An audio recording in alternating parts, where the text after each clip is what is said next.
Hello everyone, I hope you're having a great Tuesday. Thanks for joining me. Today for my Try It Out Tuesday, I'm going to try out a new to me stamp set from Pinkfresh Studio. This is called the Floral Background, and I love the floral images, and I thought I'd make a beautiful background for my card today. You can see here I have this against an A2 size panel, and it fits the length, but it doesn't quite fill the entire background of an A2 size card base, but that's okay. I'm going to work with it. I think it's just beautiful, and I always like to adjust my backgrounds anyway, so this works out great. I'm going to grab my mini Misty and the stamp here. The cardstock that I'm using today is some gray cardstock that I have in my stash. I'm going to place my image right in the center, go over my cardstock with my anti-static powder bag here, and then I'll ink up my stamp with my Versamark ink. We're going to do some heat embossing, and so I'm going to ink it up really well. I'll stamp once, and it stamped really well, but since it was so detailed, I wasn't sure about all the nooks and crannies, so I decided to stamp it one more time, just to be on the safe side. I just love the floral images in here. Okay, I'm going to grab some white cardstock and my white embossing powder. For this card, I'm going to use the Simon Says Stamp Fine Detail White Embossing Powder. I'm going to go over my entire image, and I think white and gray go so well together, and it creates a very elegant background. So I'll go ahead and melt that embossing powder, and you can see here on the sides it leaves about 1/4 of an inch to the left and right, which creates a real pretty background as it is, but I'm actually going to trim it down a bit. Okay, now to color in my flowers, I was going to use my Copics, and I thought, well, I always use my Copics, so why not do something a little bit different? So I have a Prismacolor pencil set here. It's only a 12 piece, so you're kind of limited on your color blending, but I like the 12 piece. It works great for me, and so we're going to get to coloring. I'm going to start off by going over all of my flowers and my leaves with my white pencil. I think, again, the white against the gray creates a beautiful background. Now I sped the coloring up quite a bit, but since my colors were limited in the 12-piece set of the Prismacolors, I thought I could work with it with the white pencil. So I covered it first with the white, and then I'm intensifying the colors towards the center with my colored pencils. I used a couple shades of blue and a purple, but since I did blend it with the white first, the blending was so easy to do, and it created a real soft and subtle effect, and I love the way this turned out. So if you are limited on your Prismacolor pencils, have a 12-piece set, this works out great to blend. After I have my lighter blue, I'm going to go in with the larger flowers with my darker blue and do the exact same theme. I am intensifying the colors on the edges and then blending out with my white pencil.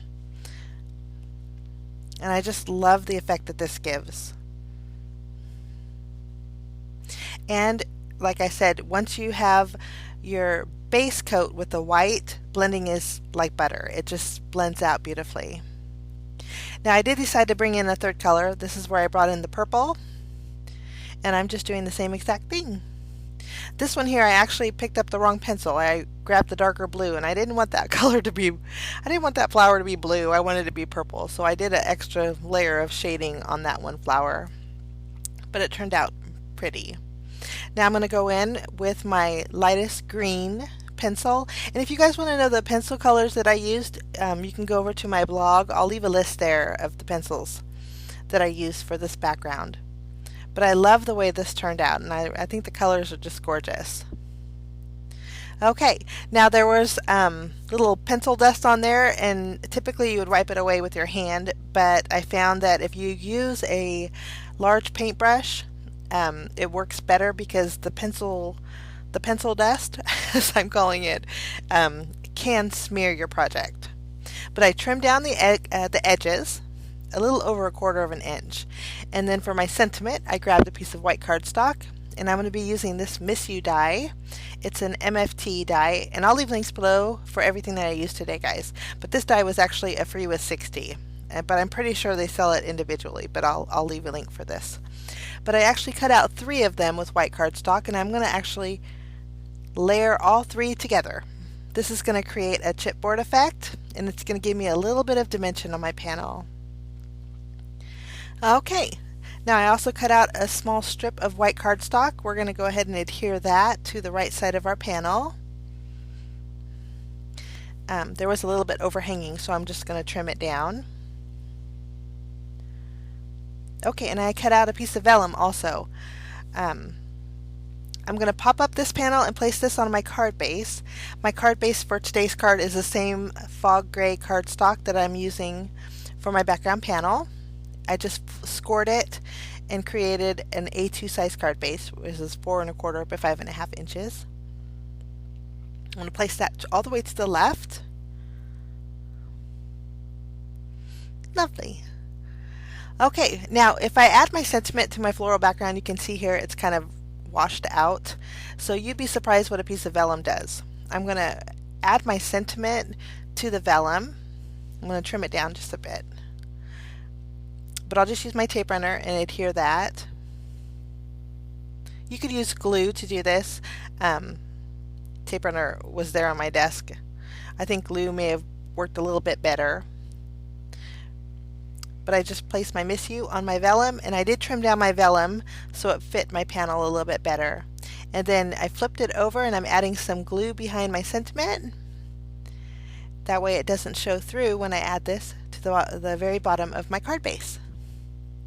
Now for a little bit of shimmer, I'm going to go in with my Wink of Stella Clear Sparkle Pen, Shimmer Pen.